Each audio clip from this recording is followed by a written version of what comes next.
السلام عليكم ورحمة الله وبركاته. بسم الله والصلاة والسلام على رسول الله وعلى آله وصحبه ومن والاه. How are you doing in Ramadan? I hope that you are doing amazing.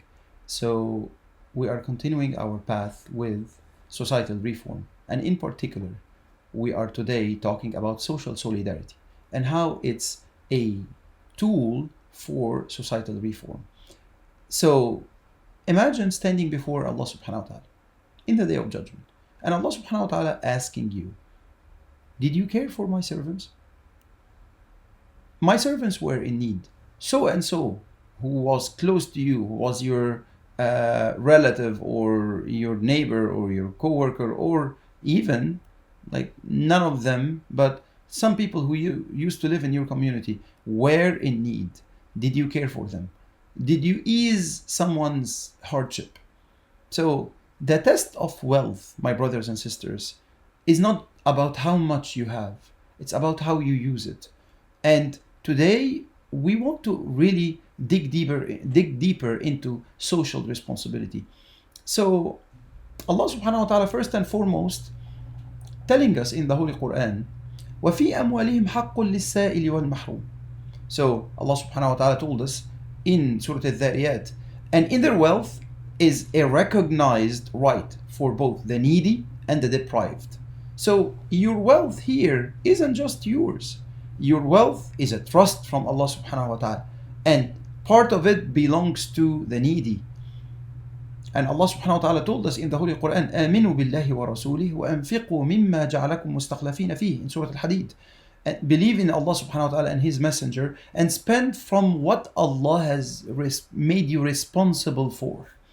So here we don't need to help the poor out of kindness. It's fulfilling a duty, like fulfilling your obligation.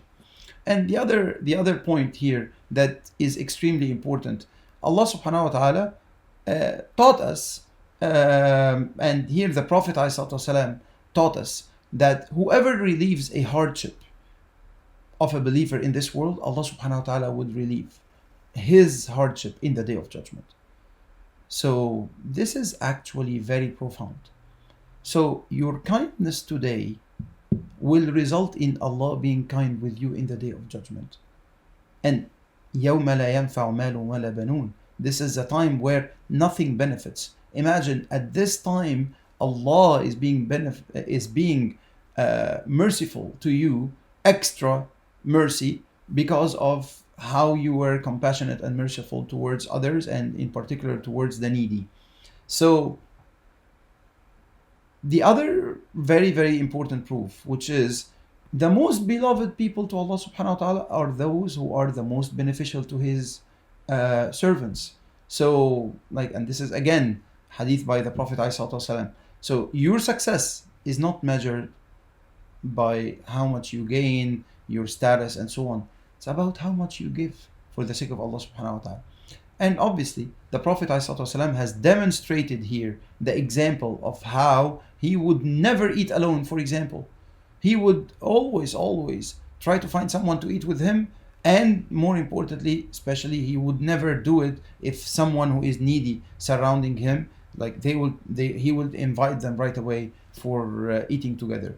So now let's get straight into the practical side of things. Number one, train yourself to give in secret. So the first step towards societal reform and social responsibility is, do not seek a recognition back. Do not seek people saying, hey, he has given or she has given, and mashallah, amazing brother, amazing sister, generous, and so on. Don't actually wait for this. Make sure that when you give, devote a good chunk of your sadaqah for giving in secret. Because at the end of the day, when you give in secret, you don't care about anyone except Allah's barakah and Allah's reward. The second one here is, create a habit of giving. Make it a habit. If you are capable of setting up a monthly donation, do so, and help in even non-financial ways. So give your time for the sake of Allah subhanahu wa ta'ala.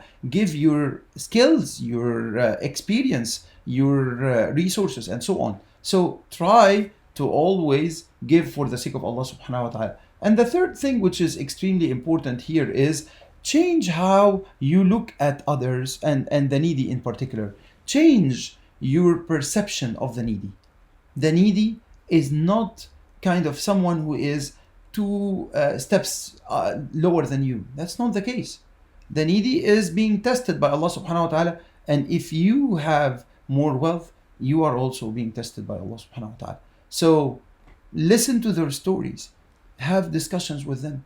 Don't treat yourself as you are at a higher social class than the needy. No. The Prophet ﷺ used to say, إنما أنا عبد آكل مثل العبد. Like I eat, أو كما قال عليه الصلاة والسلام, like the Prophet ﷺ used to be sitting like a slave, eating like a slave, sleeping like a slave. So that's who the Prophet ﷺ is. And he is the best human that humanity has ever witnessed. So to conclude, your wealth, your time, your skills are all gifts from Allah subhanahu wa ta'ala. So try to figure out how to use them in the best way possible. Try to figure out how to use them to uplift others rather than using them in a purely egocentric fashion, only for your own benefit.